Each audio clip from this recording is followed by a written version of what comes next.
Melchior de Polignac was a French diplomat, Roman Catholic cardinal and Neo-Latin poet, second son of Armand XVI, Marquis de Polignac and Marquis Chalancon, governor of Puy, and Jacqueline de Beauvoir Grimoire-de Roure. Melchior de Polignac was born at Chateau de la Ronte, near Puy and Vélay, Lavoûte-sur-Loire, Haute-Loire, Auvergne.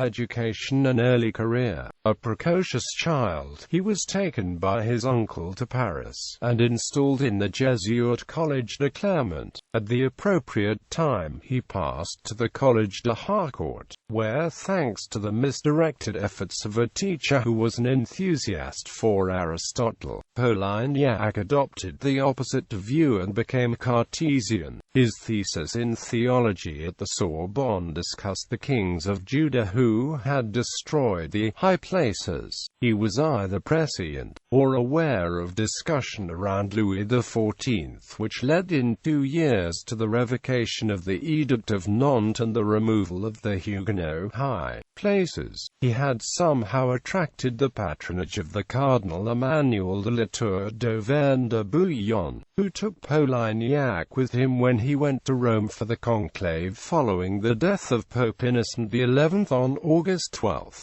1689. Bouillon chose Polignac as one of his conclavists. When the new Pope Alexander VIII was elected, he assisted Cardinal de Bouillon and the French ambassador, the Duc de Chaulnes, in attempting to improve relations between Louis XIV and the Holy See. Polignac was sent back to France to report to Louis, who immediately sent him back to Rome with further instructions. He was still in Rome when Alexander VIII died after less than 16 months on the throne, and was again conclavist of Cardinal de Bouillon in the conclave of 1691 that elected Innocent XII. At an early age he achieved recognition as a diplomat. In 1693 he was sent as ambassador to Poland, where he worked with Cardinal Augustin Mitchell Stefan Radziejowski, the primate of Poland and nephew of King John III Sobieski, to bring about the election of François Louis de Bourbon, Prince de Conti, as successor to John Sobieski. The other candidate, Augustus the Strong of Saxony, however, was supported by Austria and Russia, and was elected over the French candidate. The subsequent failure of this intrigue led to Polignac's temporary disgrace, and retirement to his abbey of Bonport. But in 1702 he was restored to favour. In 1709 he was sent along with Nicolas du Beaulieu-Marechal d'Uxelles, as plenipotentiaries to conduct negotiations toward peace at the Dutch town of Geertruidenberg, but thanks to the obstinacy of Louis XIV, they were unsuccessful. Polignac left Geertruidenberg on July 25, 1710, and had an interview with Louis XIV at Versailles on July 31. In 1712 he was sent, again along with the Marechal d'Uxelles, as a plenipotentiary of Louis XIV of France to the Congress of Utrecht, and this time a peace was concluded. Character portrait. The Duc de Saint-Simon provides a character portrait of the Abbé de Polignac around the end of 1705, as he was trying to restart his career and climb back into the notice of the French government, in particular the Duc de Bourbon, a portrait full of the Duc's usual snobbery and malevolence. The Abbé de Polignac, after his adventures in Poland and the exile which followed them, came back to the surface. He was a tall man, very well made, with a handsome face, much cleverness, and above all, grace and polished manners, all kinds of knowledge, a most agreeable way of expressing himself, a touching voice, a gentle eloquence, insinuating, manly, exact in terms, charming in style, a gift of speech that was wholly his own. All about him was original and persuasive, amusing in narratives, possessed of a smattering of all the arts, all the manufactures, all the professions, in whatever belonged to his own, that is, learning and the ecclesiastical calling, he was rather less versed. In other respects he was wholly occupied with his own ambition, without friendship, without gratitude, without any feeling except for himself, false, lax, indifferent to the means of success, without restraint from God or man, but always with a cloak of delicacy which gave him dupes, above all, a libertine, more from facility, coquetry, ambition, than from natural debauchery, so that while the heart was false and the soul not upright, his judgment was nil, his actions erroneous, his mind inaccurate, which, in spite of the most gracious and deceptive exterior, caused the failure in his hands of every enterprise entrusted to him. With a face and talents fitted to impress others, he was aided by his birth, to which, however, his property did not respond, but that fact dispelled all envy and conciliated favor and goodwill. The most amiable ladies of the court, those even of advanced age, the men most distinguished for place or reputation, the persons of both sexes who chiefly set the tone, he won them all. Even the king succumbed to him through M. du Maine, to whose wife he was devoted. He was on all the Malay trips, and everyone was eager to enjoy his charms. He had them for all sorts of conditions, persons, and minds.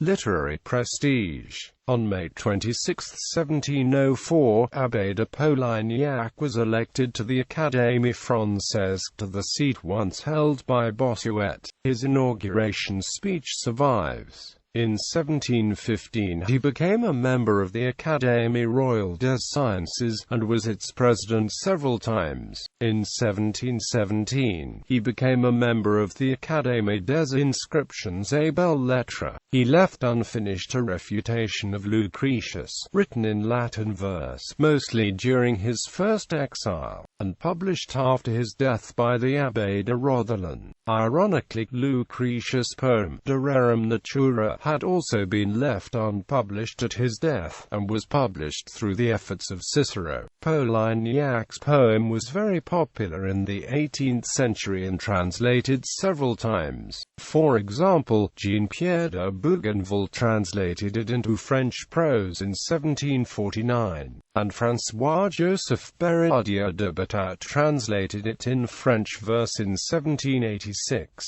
It was translated into English by George Canning in 1766 in a self-published tome. It is now forgotten. Ecclesiastical career. Pope Clement XI had been watching Polignac's career. On May 17, 1706, he showed his favor by naming Polignac an auditor of the Rota, a post made vacant by the promotion of Monseigneur de la Tremouille to the cardinalate. He spent the next 3 years in Rome. In 1712, he was created a cardinal deacon by Pope Clement XI on May 18, 1712, but the nomination was made in pecta, that is, his appointment was not made public at the time. It was only announced on January 30, 1713. At the time Polignac was a negotiator residing in a Protestant country, and it was deemed inadvisable to disrupt the course of events or cause offense by making his elevation public. While in Holland, he met and conversed with the famous Protestant philosopher Pierre Bayle, who had begun publishing the dictionary in 1697.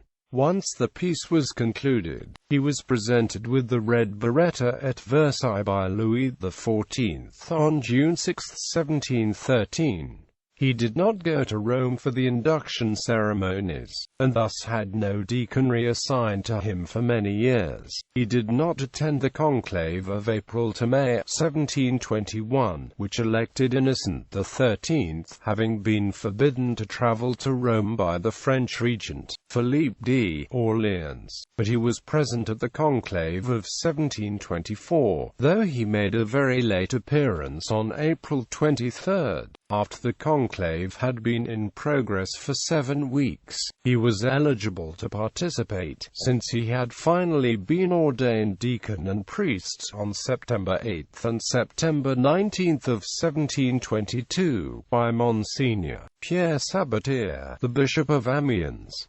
After the conclave on September 27, the new pope named him Cardinal Deacon of S. Maria in Porticu. Polignac immediately wrote an account of the conclave and sent it off to the new First Minister of Louis XV, Louis Henry, Duke of Bourbon. The Duke was highly impressed by the report, both in content and style, that he had the king name Polignac, French chargé d'affaires to the Holy See, a post he held until 1732. He was thus absent from France for 8 years. On November 20, Benedict XIII promoted him to being cardinal priest of S. Maria in Via. On December 19, 1725, he transferred to the title of S. Maria degli Angeli. These promotions were conditioned, to be sure, by his appointment as chargé d'affaires. Also in 1724, Polignac was elected a member of the Roman Arcadian Academy, founded in 1692 in memory of Queen Christina of Sweden. His academy name was Teodoro Sosazio. In 1730 he was in Rome and participated in the 4-month-long conclave which elected Clement XII. He did not, at the age of 78, travel to Rome for the conclave of 1740. His position in French society. During the last years of Louis XIV, Abbé de Polignac enjoyed the position of Master of the King's Chapel. But during the Regency, Polignac became involved in the Celomare conspiracy, which attempted to dislodge Philippe d'Orléans from the Regency, and replace him with Philip V of Spain, uncle of the young King Louis XV. Polignac was relegated to Flanders and confined to his abbey d'Anchin for 3 years. As soon as Louis XV attained his majority, however, he had Polignac rehabilitated and restored to his positions. In 1726, he received the Archbishopric of Auch. He was consecrated in Rome by Pope Benedict XIII. In 1728 he was granted the collar of the Order of the Holy Spirit. He died at his home in what is now 80-88 Rue Bonaparte in the 6th arrondissement in Paris, on November 20, 1742, at the age of 80, of hydropsy. He was buried in the church of Es-Sulpice in Paris. At the time of his death, he was also abbot of Begues, Moron, and Corbie, and prior of Montdidier, Lavoûte-sur-Loire, and Nagent-le-Rotron. After his death, Frederick the Great bought his acclaimed collection of marble statues, which he had collected through his archaeological work in Rome.